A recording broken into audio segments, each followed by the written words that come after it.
चलो बच्चों, very good morning. Last class में हमने क्या डिस्कस किया था? क्या मॉडर्न अप्रोच शुरू कर दिया था, हल्का सा शुरू कर दिया था। जो तुम थोड़ा सा वीडियो देखे वो समझ में आया कुछ हल्का फुल्का? तुम देखे जाके घर पर? अच्छा, तुम जो अभी थोड़ा सा देखे ये तुम हल्का सा, या नहीं आया? थोड़ा सा आया होगा चूंकि लेट आए थे। घर पे देखोगे तो समझ में आ जाएगा। कल भी बैकअप करना है क्या? लेक्चर 3 देख लिए हो? नहीं देखे हो? लेक्चर 4 से आ रहे थे, मतलब कल एक आखिरी बचा है। ठीक है, चलो बच्चों, कल हम लोगों ने मॉडर्न अप्रोच की नींव डाल दी थी जाते जाते, और मॉडर्न अप्रोच के परिवार में जितने सदस्य हैं उनके नाम को हमने जान लिया था, है ना? अच्छा, एक बार जल्दी जल्दी तुम मुझे नाम याद दिला दो। सबसे पहला बच्चे ने कहा कैपिटल, चलो ठीक है। अच्छा, उसके बाद बच्चे ने कहा एक्सपेंस, अच्छा ठीक है, खर्चा। उसके बाद फिर कहा एसेट, अच्छा। उसके बाद फिर कहा लायबिलिटी, देनदारी, चलो अच्छी बात है, लायबिलिटीज। और उसके बाद रेवेन्यू। अच्छा ठीक है, 5 होते हैं। तुमने 5 परिवारों के नाम बताए। देखो, आज की क्लास बिल्कुल समझ में आएगी, कोई दिक्कत वाली बात नहीं है, बिल्कुल नई चीज है। क्या नाम है तुम्हारा? राहुल, ठीक है राहुल। देखो राहुल, बस हम आज यही समझेंगे कि अकाउंट्स जब बनाते हैं, कोई भी बिजनेसमैन जब बिजनेस करता है तो व्यापार में लेन देन होता है, ट्रांजैक्शन होता है, खरीद बिक्री होता है। तो उस खरीद बिक्री को कैसे रिकॉर्ड किया जाएगा बिजनेस के अंतर्गत? सामान अगर वापस किया क्रेता ने, बायर ने, सेलर ने, तो कैसे रिकॉर्ड किया जाएगा? तो रिकॉर्ड करने के लिए दो तरीके हमारे पास होते हैं। तो एक तरीका हमने सीख लिया, उसके क्वेश्चंस भी हमने कई सारे कर लिए हैं, लेकिन अब जो है वो दूसरा तरीका सीखेंगे। तो इस तरीका का जो है पिछले वाले तरीका से आपको समझ में आएगा, है तो उसी के जैसा, लेकिन बिल्कुल नए तरीका से आपको समझाएंगे। बड़ा आसान है बच्चों। देखो, तो सीक्वेंस में आप बताओ, आपने जो है ये सीक्वेंस में तो मुझे नहीं बताया, तो सीक्वेंस में मैंने कल जाते जाते आपको लिखना सिखाया था कि आप जोड़ा बना लो। सबसे पहले लिख लो एसेट्स, और एसेट्स के साथ हमेशा आता है लायबिलिटीज। क्या आता है? लायबिलिटीज। एसेट्स के साथ, संपत्ति के साथ हमेशा आएगा देनदारी। अच्छा, उसके बाद मैंने कहा था बीच में छोड़ दो, हाँ, या अगर साथ ही लिखना चाहते हो तो लिख लो एक्सपेंस, लिख लो खर्चा, एक्सपेंस। और एक्सपेंस के बाद क्या आता है? रेवेन्यू। ये दोनों एक साथ आते हैं, और एक जो बच गया वो है हमारा कैपिटल। और अगर ऐसे भी ना याद रह पाए तो उसके बाद मैंने आपको ट्रिक दे दिया था कि इनके सदस्यों के नाम याद रखने का बड़ा सिंपल ट्रिक है। वो है कि कॉन्सेप्ट हमारा क्या है? क्लियर है। तो इसी क्लियर का इस्तेमाल करके मैंने इनके बच्चों के नाम बता दिए थे आपको। अब आओ जरा, आज हम रूल सीखेंगे कि अगर कोई भी चीज एसेट है तो डेबिट कब करेंगे, क्रेडिट कब करेंगे। अगर कोई भी चीज लायबिलिटी है तो डेबिट कब होगा, क्रेडिट कब होगा। कोई भी चीज अगर एक्सपेंस है, खर्चा है, तो डेबिट कब होगा, क्रेडिट कब होगा। रेवेन्यू है, डेबिट कब, क्रेडिट कब। और अगर कैपिटल है तो डेबिट कब और क्रेडिट कब। बड़ा सिंपल चीज है। आओ जरा एक एक करके समझते हैं।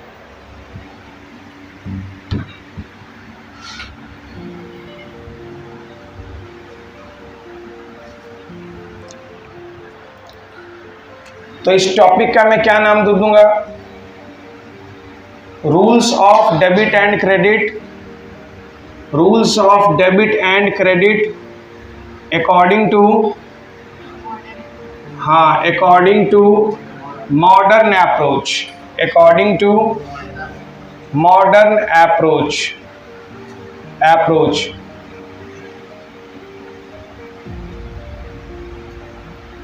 आधुनिक विधि द्वारा डेबिट और क्रेडिट के नियम। आ जाओ, आधुनिक विधि द्वारा डेबिट और क्रेडिट के नियम।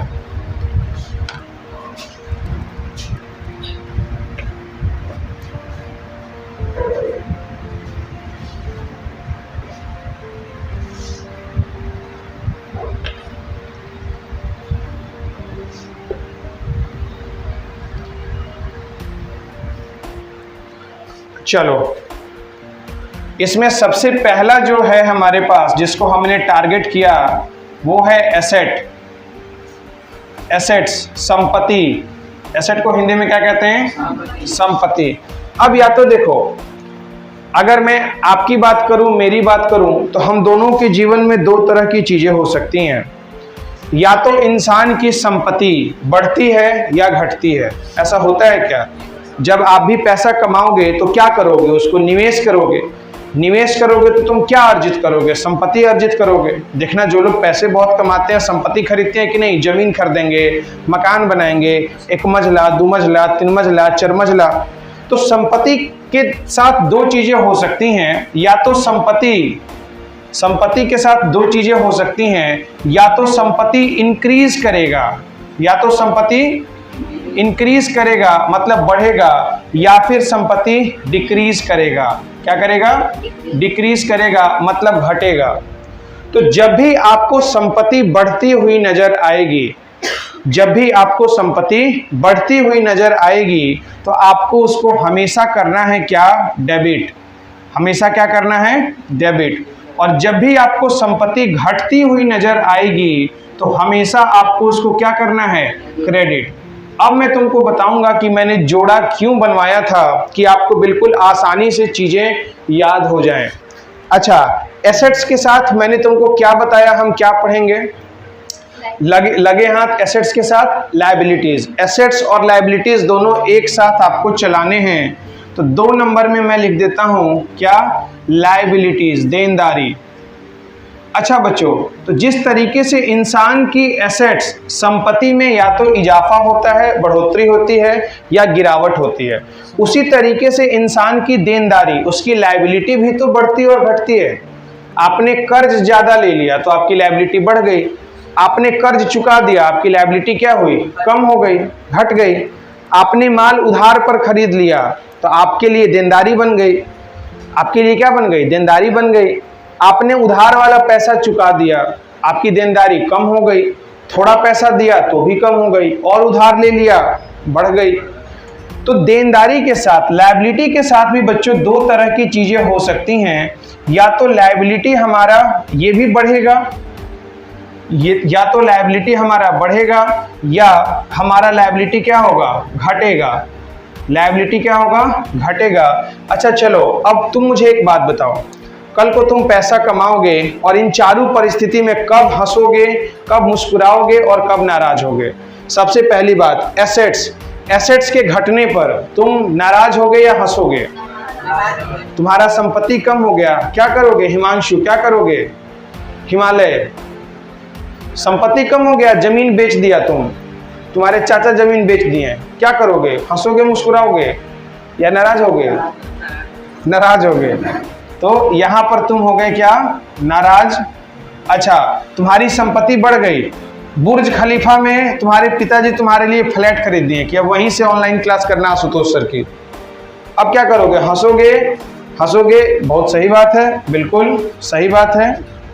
लो, अच्छा, लायबिलिटी, देनदारी बढ़ गई, देनदारी बढ़ गई। यहां मुस्कुराओगे या नाराज होगे? मुस्कुराओगे, नाराज होगे? नाराज हो गए ना भैया। देनदारी का मतलब अब पैसा कर्जा के रूप में और बढ़ गया, तो यहां तुम्हारा मुंह लटक जाएगा। और यहां अगर तुम्हारी देनदारी कम हो गई, देनदारी तुम्हारी कम हो गई, तो क्या होगा? तब हंसोगे, हा हा हा हा हा। ये लो, यहां तुम हंसोगे। अब देखो, इस केस में किसको डेबिट करेंगे, किसको क्रेडिट करेंगे, उसका सीधा तरीका मैं आपको बता देता हूं। अगर आपको एसेट का याद है तो लायबिलिटी का अपने आप याद हो जाएगा। आपको क्या करना है? इसको क्रॉस ट्रांसफर कर लेना है। जो इसको क्या करना है? Cross transfer. क्रॉस ट्रांसफर का मतलब अब क्रेडिट जो है मैं इधर लिखूंगा और डेबिट जो है मैं इधर लिखूंगा। तो इसके नीचे मैं लिख देता हूं, क्या हो गया? ये हो गया क्रेडिट, ये हो गया क्रेडिट, और ये हो गया डेबिट। क्रॉस लिखने के बाद डेबिट। अच्छा, तो मुझे पता चल गया कि अच्छा सर, आप ये बताना चाह रहे हो कि अगर लायबिलिटी हमारी बढ़ेगी, लायबिलिटी बढ़ेगी तो क्या करेंगे? क्रेडिट। और अगर लायबिलिटी घटेगी तो क्या करेंगे? डेबिट करेंगे। तो अगर एक याद कर लो, एसेट का याद कर लो, लायबिलिटी अपने आप याद हो गया, इसीलिए जोड़ा बना दिया था। क्रॉस ट्रांसफर आसानी से हो जाता है। अच्छा, तो ये आपसे कई बार परीक्षा में पूछता है कि decrease in liability will B option A debited, option B credited. तो डिक्रीज इन लायबिलिटी बोला, तो डिक्रीज इन लायबिलिटी क्या करेंगे, डेबिट करेंगे। तो एसेट का याद रखो बस कि एसेट का इंक्रीज होना डेबिट होता है और डिक्रीज होना क्रेडिट होता है। क्रॉस ट्रांसफर कर लो, कितना समय लगेगा एग्जाम में, जितने सवाल होंगे सब बना दोगे, ठीक है। अच्छा चलो सबसे पहले आप एक काम करो, इसको लिख लो, क्योंकि मैं मिटाऊंगा। आप हेडिंग दे लो बढ़िया से, rules of debit and credit according to modern approach. Rules of debit and credit according to modern approach.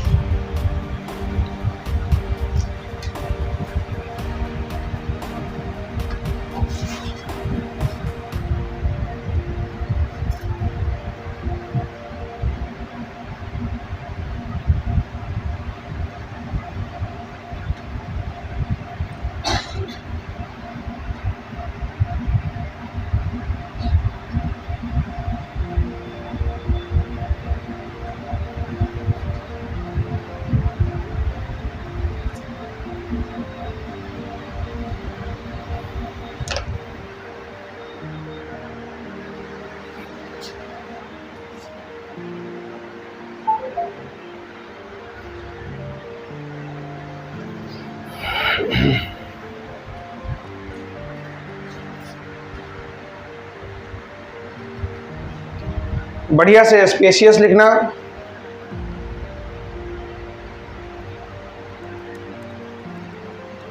और एक काम करना है, ये एसेट्स वाला लिखने के बाद 2 पॉइंट इसके नीचे, ये लायबिलिटीज लिखने के पहले 2 पॉइंट छोटे छोटे लिख लेना। एसेट्स का डायग्राम बनाने के बाद आप रुक जाओगे, या ऐसे बनाना कि बीच में जगह हो लिखने के लिए, इसी बीच में लिखवा दूंगा। हाँ, और बड़ा बनाओ ना। हेलो ओए, और बड़ा खींचो ना लाइन यहां तक। हाँ, ये लाइन खींच के यहां तक ले आओ, इतना जगह बचेगा क्या है। कॉपी के एक छोर से दूसरे छोर तक ये लाइन खींचें कि बीच में इसकी जगह बचेगा तो मैं लिखवा दूंगा यहीं पर।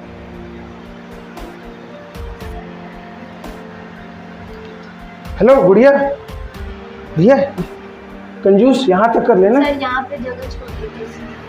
अच्छा छोड़ दियो। जब भी ऐसा फ्लो चार्ट बने पूरा आप लेके बनाएं।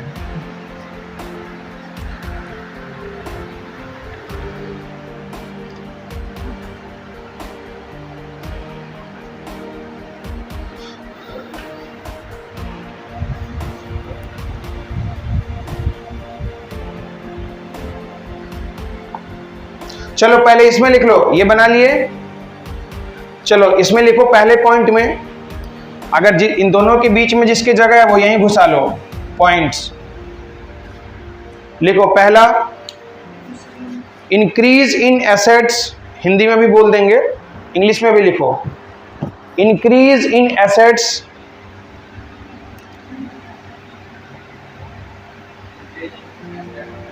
इंक्रीज इन एसेट्स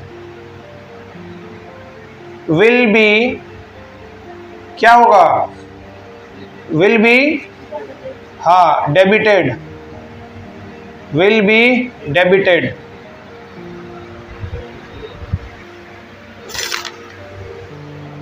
और दूसरे पॉइंट में लिख लो, चाहे इसी को हिंदी में लिख लो, संपत्ति के बढ़ने पर उसको डेबिट किया जाएगा, संपत्ति बढ़ने पर डेबिट किया जाएगा।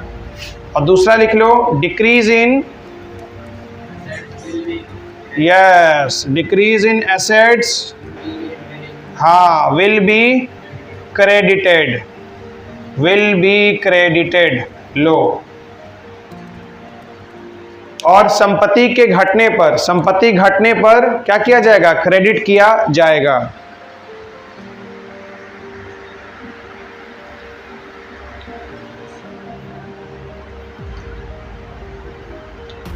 चलो वैसे ही लायबिलिटीज अब बना लो, ऐसे ही क्रॉस ट्रांसफर करके अच्छे से।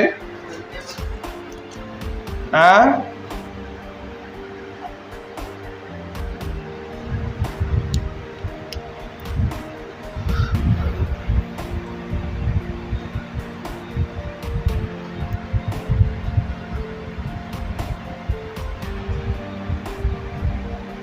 और इसमें क्या लिखोगे?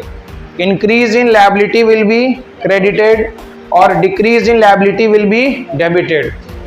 फ्लो चार्ट से ही सेंटेंस बना लो, रूल बना लो।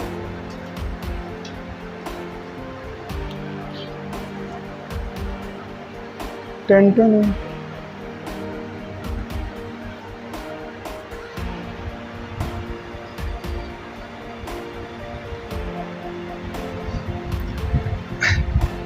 पापा की परी, पापा की परी, बहुत सारा वीडियो तुम देखे होगे।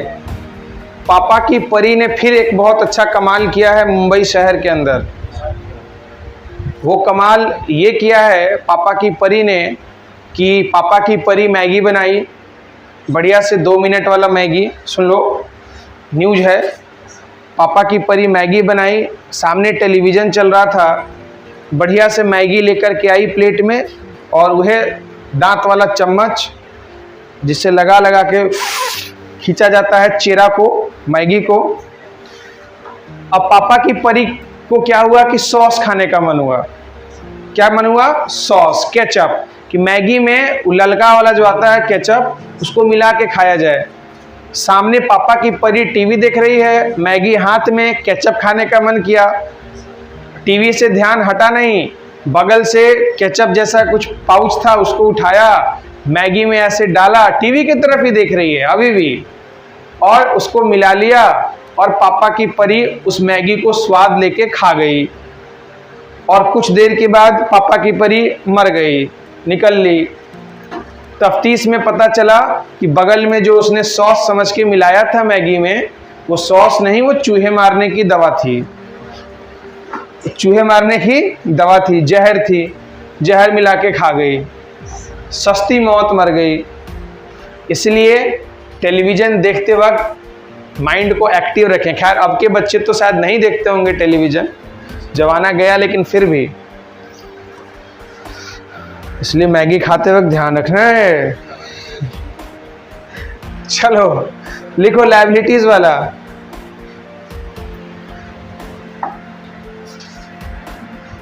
मैं खबर पढ़ा तो मुझे बड़ी हंसी आई है, बोले ऐसा भी दुनिया में होता है क्या? बताओ, ऐसा मौत कौन मरता है, इतनी सस्ती मौत।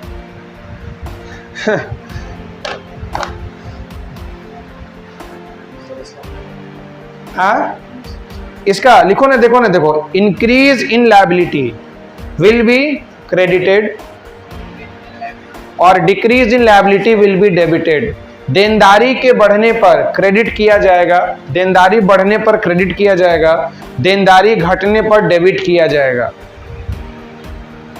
हिंदी में क्रेडिट को क्रेडिट ही कहते हैं, डेबिट को डेबिट ही कहते हैं। चलो जल्दी जल्दी लिखो भैया, हो गया। चलो अगले 2 रूल फटाफट समझते हैं।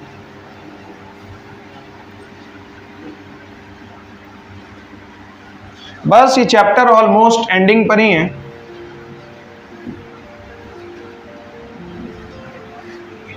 इसके बाद प्रॉपर जर्नल आपको सिखाऊंगा मैं। चलो 2 रूल सीख गए। तीसरा रूल बच्चों मैं तुमको सिखाऊंगा एक्सपेंस के आधार पर। एक्सपेंसेस, खर्च। सुनो बच्चों, इधर देखो, इंसान का खर्चा भी, तुम्हारा खर्चा, एक बात बताओ, तुम तो खैर अच्छे से जानते होगे, खर्चा का भी 2 स्वभाव होता है, या तो खर्चा बढ़ता है या खर्चा कम होता है। तुम ईमानदारी से बताओ, तुम्हारा खर्चा किस महीना में बढ़ता है? किस महीना में बढ़ता है?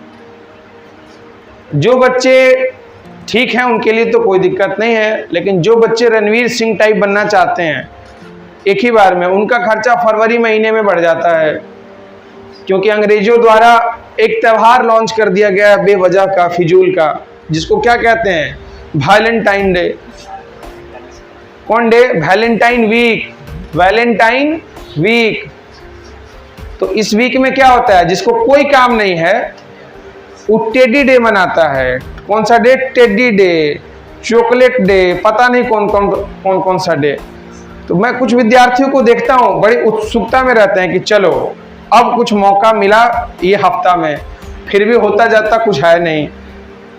इसीलिए एक्सपेंस या तो इंसान का क्या होता है, बस वो भी क्या होता है, बढ़ता है, या खर्चा। कुछ अच्छे बच्चे हैं जो पैसे अपने खर्च को क्या करते हैं, कम कर लेते हैं, डिक्रीज कर लेते हैं। तो जब आपका खर्चा बढ़ेगा तो आप क्या करोगे, आप उदास हो जाओगे, और जब आपका खर्चा घटेगा तो आप मुस्कुराओगे। अब भैया रूल जरा देखो, डेबिट और क्रेडिट का रूल क्या है। जो बच्चा नॉमिनल जानता है, नॉमिनल से ही निकल के आया ही और कुछ नहीं। मॉडर्न अप्रोच जो आया, ये जो आधुनिक विधि है, ये जो है ये ट्रेडिशनल अप्रोच का ही एक एक्सटेंशन है और कुछ नहीं। अच्छा बच्चों, खर्चे के बढ़ने को हम क्या करते थे, नॉमिनल अकाउंट का रूल याद है? क्या है नॉमिनल अकाउंट का रूल? अगर खर्चा बढ़े तो उसको क्या करो, डेबिट करो, और अगर आमदनी बढ़े तो क्या करो, उसको क्रेडिट करो। तो एक बात बताओ, खर्चा का बढ़ना क्या हो गया, खर्चा का बढ़ना हो जाएगा क्या, डेबिट। खर्चा का बढ़ना हो जाएगा डेबिट, और खर्चा का घटना क्या हो जाएगा, क्रेडिट। तो बस, और दो रूल हम यहाँ छोटे छोटे लिख सकते हैं इसी से related. Increase in expenses, increase in expenses खर्च बढ़ने पर, हाँ, विल बी डेबिटेड। पहला रूल ये हो गया। और दूसरा इसी में तुम बना सकते हो, decrease in expense will be credited. ये लो, decrease in expenses, decrease in expenses will be credited, will be credited. लो, हिंदी में क्या बोलेंगे भैया, खर्च बढ़ने पर डेबिट किया जाएगा, खर्च कम होने पर क्रेडिट किया जाएगा। कहां तक ले जा रहा है लिखते हुए, ऐसे लिखो कि कम से कम ये बोल्ड में दिखाई दे स्पष्ट रूप से। फ्लो चार्ट अच्छे से बनाना है, एकदम साफ साफ। लाइन आगे बढ़ा तो नीचे लिख दो, क्या दिक्कत है, एक लाइन नीचे आ जाओ, स्पष्ट तो रहेगा। चलो बच्चों, एक्सपेंस के साथ इसकी जोड़ीदार कौन है, हाँ, इसीलिए जोड़ीदार पहले ही बना दिए हैं, रेवेन्यू। एक्सपेंस की जोड़ीदार रेवेन्यू। रेवेन्यू को हिंदी में क्या कहेंगे, आमदनी। क्या कहेंगे, आमदनी। लो बच्चों, रेवेन्यू के साथ भी दो चीजें हो सकती हैं, या तो खर्च, या तो आपकी आमदनी बढ़ेगी या आमदनी कम होगी। बस इसमें भी दो हेडिंग बन जाएगा, या तो आपकी आमदनी बढ़ेगी, इंक्रीज, या तो आपकी आमदनी घटेगी। घटेगी का मतलब डिक्रीज, घटेगी का मतलब डिक्रीज।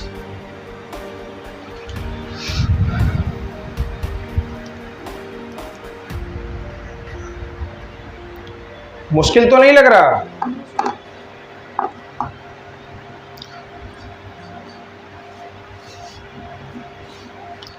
अच्छा, आमदनी के बढ़ने पर तुम क्या करोगे, मुस्कुराओगे, और आमदनी के घटने पर तुम क्या करोगे, नाराज हो जाओगे, भैया आमदनी घट गई। अब बस तुमको सोचना है कि किसको डेबिट करेंगे, किसको क्रेडिट करेंगे। तो यहाँ जोड़ीदार की मदद ले लेते हैं, बस क्रॉस ट्रांसफर कर लेंगे, क्रॉस ट्रांसफर कर लेंगे और हम नया रूल तैयार कर देंगे। कर दो क्रॉस ट्रांसफर, लिख दो, एकदम नालायक बच्चे की तरह पहले बिना सोचे समझे लिख दो क्रेडिट, और इधर आ गया डेबिट। अब होशियार बच्चे की तरह रूल तैयार कर दो, हाँ, increase in revenue will be credited और decrease in revenue will be debited.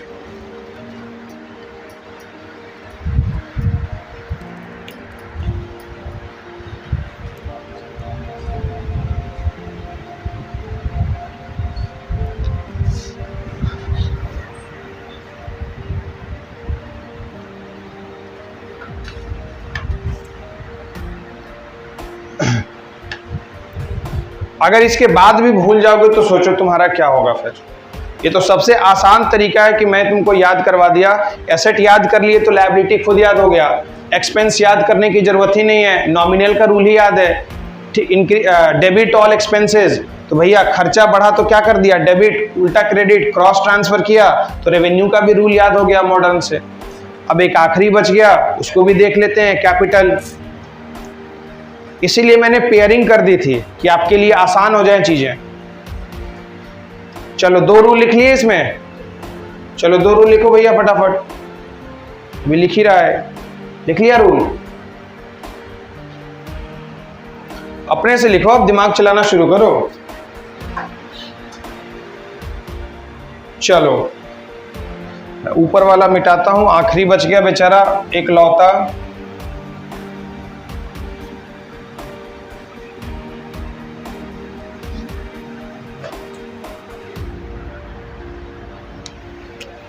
पांचवा कैपिटल। कैपिटल पूंजी, क्या कहते हैं इसको हिंदी में, पूंजी। ये लो, और कैपिटल का मतलब बच्चों मैंने तुमको आसान भाषा में समझाया था कि जब भी तुम किसी बिजनेस में, ये मान लो तुम्हारा बिजनेस है और इस बिजनेस में जब भी तुम पैसा लगाओगे तो इस लगाए गए पैसे को क्या कहते हैं, कैपिटल। इस लगाए गए पैसे को जो एक व्यक्तिगत इंसान ने इस बिजनेस में पैसा लगाया उसको कहते हैं कैपिटल।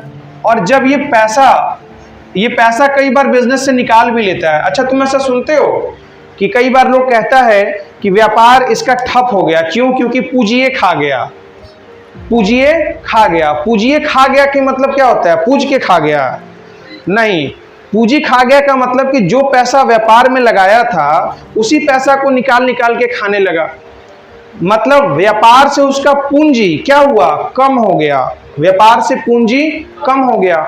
तो बिजनेस में पैसा डाला भी जाता है और बिजनेस से पैसा निकाला भी जाता है। अच्छा, तो जब आप व्यक्तिगत इस्तेमाल के लिए बिजनेस से पैसा निकालते हो तो उसको कहा जाता है अकाउंटिंग भाषा में ड्रॉइंग्स। क्या कहा जाता है, ड्रॉइंग्स। तो ड्रॉइंग्स तब होता है जब आप पर्सनल यूज के लिए पैसा निकालते हो। पर्सनल यूज का मतलब व्यक्तिगत इस्तेमाल के लिए जब भी आप व्यापार से पैसा निकालोगे तो उसको अकाउंटिंग भाषा में किस शब्द से पुकारेंगे, ड्रॉइंग्स। तो बच्चों पैसा लगाने को क्या कहते हैं, पैसा लगाने को कहते हैं कैपिटल और पैसा निकालने को क्या कहते हैं, ड्रॉइंग्स। लेकिन हमने सब इंक्रीज और डिक्रीज के हिसाब से, इधर देखो लिखना बाद में भैया, जब समझाऊं तो समझो। इसका मतलब आपको समझना है इंक्रीज और डिक्रीज के हिसाब से। तो मैं ये कह सकता हूं कि बिजनेस में पूंजी की मात्रा, लगाए गए पैसों की मात्रा या तो बढ़ती है या घटती है। तो यहां भी मैं 2 हेडिंग बना लेता हूं कि बिजनेस में कैपिटल या तो इंक्रीज करेगा या फिर बिजनेस में कैपिटल डिक्रीज करेगा, और बिजनेस में कैपिटल इंक्रीज करने का मतलब क्या हुआ, कैपिटल के इंक्रीज करने का मतलब हुआ, लिख लेना कि याद रहे, बिजनेस में पैसा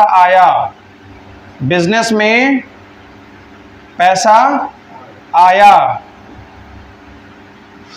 और डिक्रीज का मतलब क्या हुआ, बिजनेस से पैसा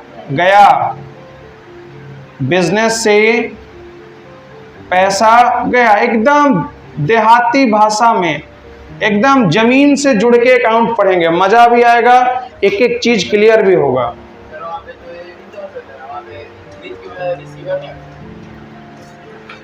नहीं, चूंकि वो दूसरी चीज हो गया तो फिर वो ट्रेडिशनल ही तो चला गया।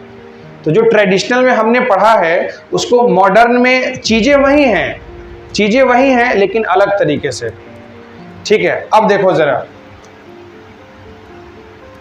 कैपिटल का रूल क्या कहता है कि जब भी कैपिटल आपका इंक्रीज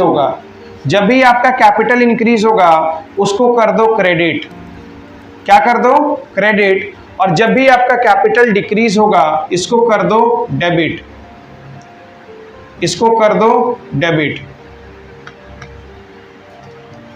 इंक्रीज इन कैपिटल, और रूल लिख देना, increase in capital will be credited और decrease in capital will be debited. पूंजी के बढ़ने पर क्रेडिट किया जाएगा, पूंजी के घटने पर डेबिट किया जाएगा।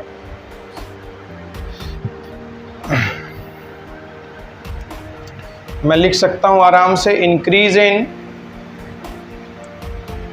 Capital, increase in capital will be credited.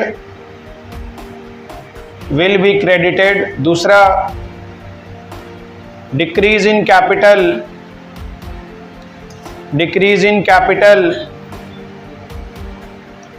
Will be debited,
हो गया। चलो भैया, तो पांचों के पांचों रूल हमने समझ लिए। तो आपको मोटा मोटा 3 बस याद रखना पड़ेगा। अगर एसेट का याद है तो लायबिलिटी का याद है, अगर एक्सपेंस का याद है तो रेवेन्यू का याद है। बेटे क्रॉस ट्रांसफर करके याद कर लेंगे। और मोटा मोटा आपको एक कैपिटल का याद रखना है कि पूंजी में जब भी बढ़ोतरी होगी वो क्या होगा, क्रेडिट, और कैपिटल जब भी डिक्रीज करेगा वो क्या होगा, डेबिट। क्लियर है? तो बस इतनी ही बातों को याद रख के अब हम अपने क्वेश्चंस को कर सकते हैं। उसके पहले मैंने जो आपको नोट्स दिया है जरा वो एक बार खोलो। क्वेश्चन वाला नहीं, थ्योरी वाला, जो मैंने आपको थ्योरी वाला नोट्स दिया है अभी बगल में देख लो, मिल जाएगा तब तक फिलहाल। अच्छा देखो जरा, बी नंबर हेडिंग दिया होगा मॉडर्न अप्रोच, मॉडर्न क्लासिफिकेशन, आधुनिक वर्गीकरण। मॉडर्न क्लासिफिकेशन नजर आ गया? पेज नंबर लगभग 3 के आसपास। पहला पेज पलटो, उसको भी पलटो भैया। हाँ अब नजर आ जाएगा। मॉडर्न क्लासिफिकेशन, आधुनिक वर्गीकरण। बिल्कुल एक एक चीज लिखने की जरूरत नहीं है, सब कुछ मैंने आपको प्रोवाइड किया है। देखो जरा, under this classification all the accounts are classified into following 5 categories. इस वर्गीकरण के तहत सभी खातों को निम्नलिखित 5 श्रेणियों में वर्गीकृत कर दिया गया है। और वो 5 क्या क्या हैं? बिल्कुल वही जो मैंने आपको बताए हैं, एसेट, लायबिलिटी, कैपिटल, रेवेन्यू और एक्सपेंस। उसके बगल में जगह खाली है ना, वहां लिख लो ट्रिक, कि तुमको याद रहे ट्रिक। और ट्रिक में बड़ा सा लिख लो क्लियर। हाँ उसी में, उसी के बगल में जो खाली जगह है ट्रिक लिख लो, TRICK, ट्रिक,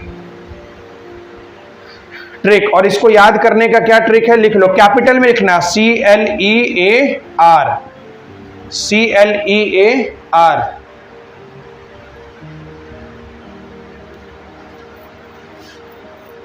CLEAR,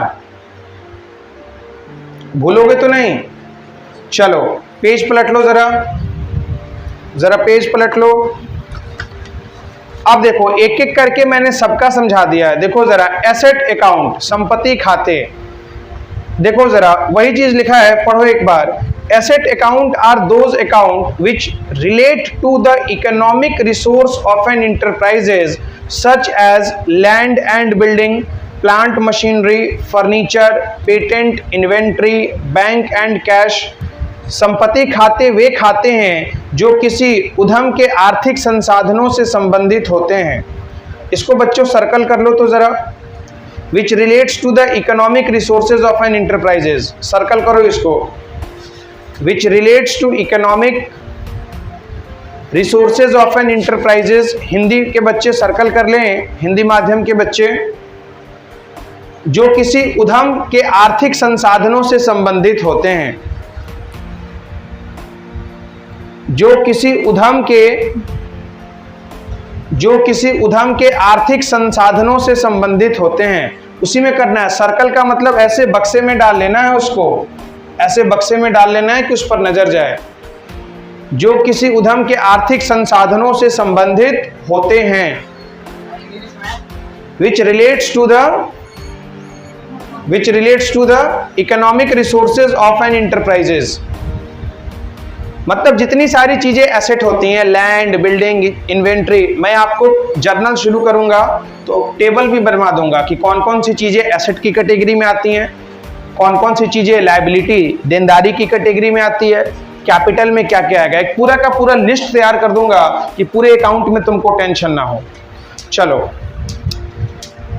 देखो जरा क्या रूल लिखा है, जरा rule of debit and credit, जो मैंने आपको लिखवा दिया फ्लो चार्ट बनवा के। Debit the increase and credit the decrease.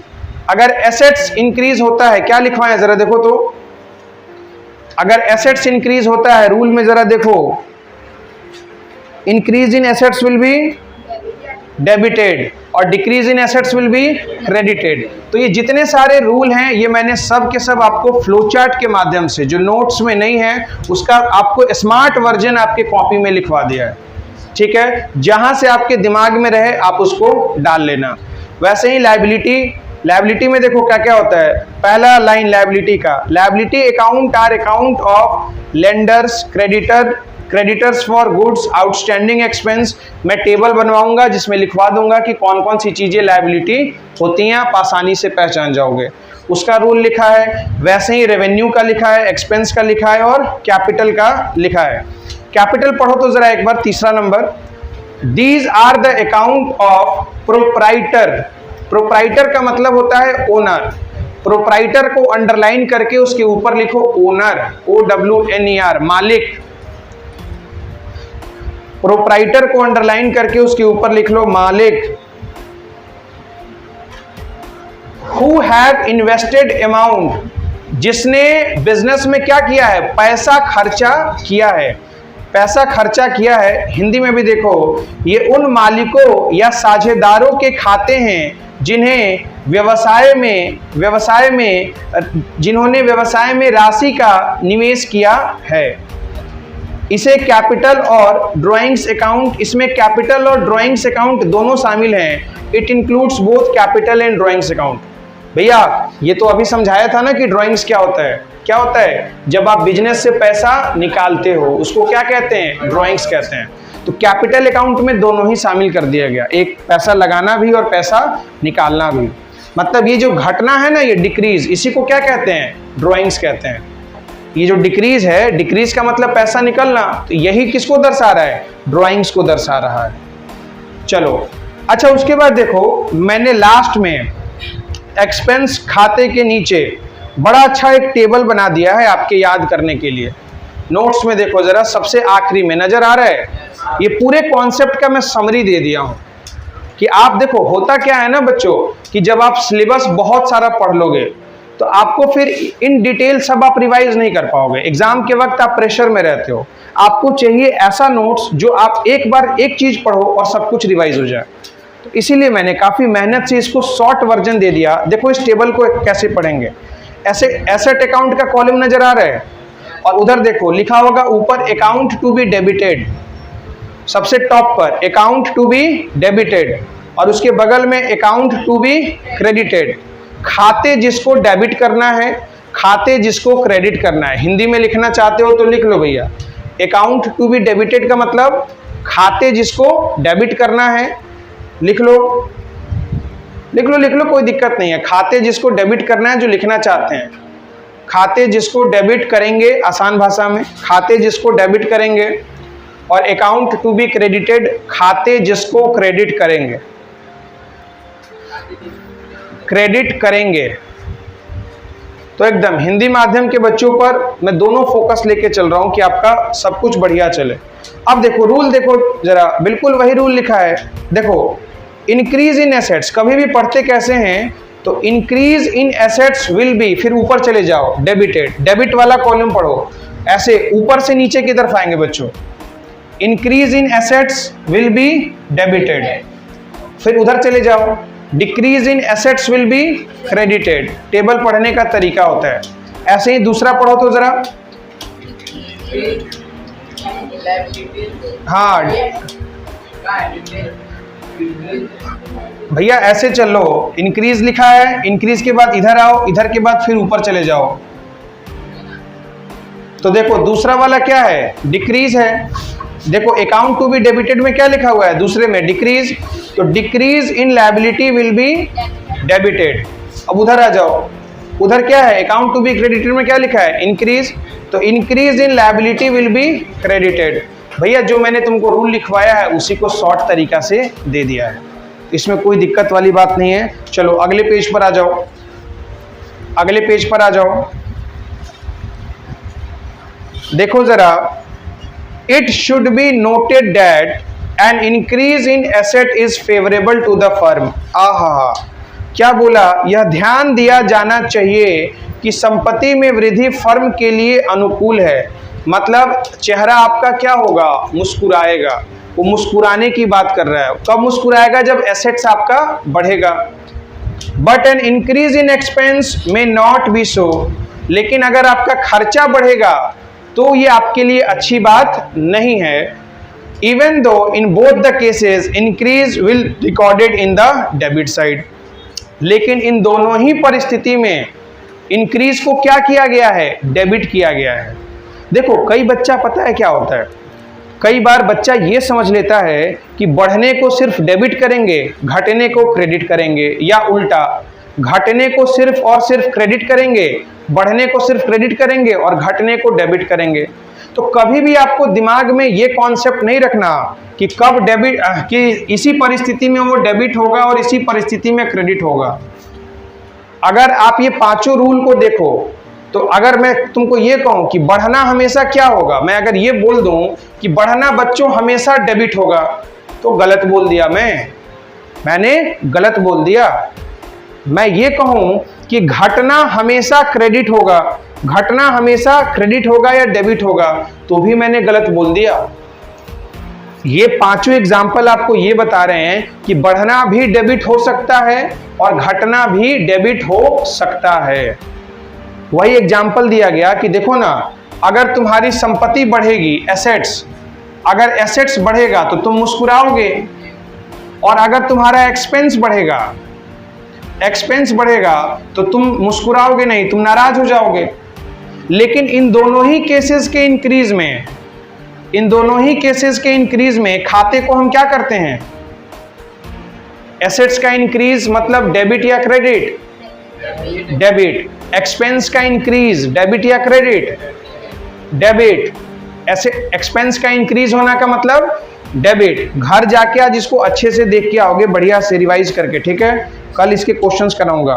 तो इन दोनों ही केसेस में खाते को क्या किया जाता है, डेबिट किया जाता है। तो चेहरा हंस भी रहा है तो भी डेबिट, मुस्कुरा भी रहा है तो भी डेबिट, सॉरी नाराज भी हो रहा है तो भी डेबिट, ठीक है। तो ये आप दिमाग से कभी भी ये नहीं रखना कि सिर्फ बढ़ना ही डेबिट होगा या सिर्फ घटना ही डेबिट होगा, ऐसा कोई चीज आपको दिमाग में नहीं रखना। रूल के हिसाब से चलेंगे और एक एक क्वेश्चंस को करेंगे, ठीक है। फिलहाल आप इतना नोट्स, आपका चैप्टर नंबर 1 खत्म हो गया। आगे का भी लाइन वही दिया होगा, आगे की भी बात वही कही होगी, एक बार पढ़ो जरा। अगला पॉइंट भी वही है, similarly increase in liability is not favourable. अगर आपकी देनदारी बढ़ती है तो क्या ये अच्छी बात है, नहीं बात है, अच्छी बात नहीं है। But increase in revenue is favourable, लेकिन अगर आपकी आमदनी बढ़ती है तो वो आपके लिए क्या है, अच्छी बात है। और इन दोनों ही केस में खाते को किस तरफ रिकॉर्ड किया जाता है, क्रेडिट की तरफ रिकॉर्ड किया जाता है। तीसरा लाइन 10 कंक्लूजन है, 10 the term debit and credit should not be taken to mean respectively favourable and unfavourable. इस प्रकार डेबिट और क्रेडिट शब्दों को क्रमशः अनुकूल और प्रतिकूल नहीं माना जा सकता, वे केवल एक खाते के दो पक्षों का वर्णन करते हैं। मतलब आप ये नहीं कह सकते कि फेवरेबल है तो डेबिट ही होगा, अनफेवरेबल है, अनुकूल है तो डेबिट होगा, प्रतिकूल है तो क्रेडिट होगा, दोनों हो सकता है। In other words both debit and credit में रिप्रेजेंट इधर इंक्रीज और decrease depending upon the nature of account. दूसरे शब्दों में डेबिट और क्रेडिट दोनों खातों की प्रकृति के आधार पर वृद्धि या कमी हो सकती है। तो खाते के नेचर के आधार पर डिपेंड करेगा कि इंक्रीज डेबिट होगा या क्रेडिट होगा। तो ये मिथ दिमाग से निकाल देना है कि बढ़ना सिर्फ हमेशा डेबिट होगा, घटना हमेशा क्रेडिट होगा। बात समझ में आ रही है? कल इन सबको अच्छे से रिवाइज करके आओगे। कल मैं सुंदर सुंदर क्वेश्चन कराऊंगा और इस चैप्टर को खात्मे की तरफ बढ़ा के ले जाऊंगा बस। और इसके बाद सबसे इंपॉर्टेंट चैप्टर रूल सीखने के बाद जर्नल शुरू होगा, जिस पर पूरा अकाउंट टिका होगा। जिसका भी बच्चा पीछे की क्लासेस नहीं हुई हैं वो यूट्यूब पर जाके वीडियोस को देख के कंप्लीट कर ले। कल मैं लेक्चर नंबर 3 चलाऊंगा क्लास में, लेक्चर नंबर 3 8 बजे इसी टेलीविजन पर। जिस बच्चे को बैकअप करने का मन होगा वो 8 बजे आके कर सकता है, वरना यूट्यूब पर घर बैठ के आराम से देख लें। ठीक है बच्चों, चलो टेक केयर, मिलते हैं कल।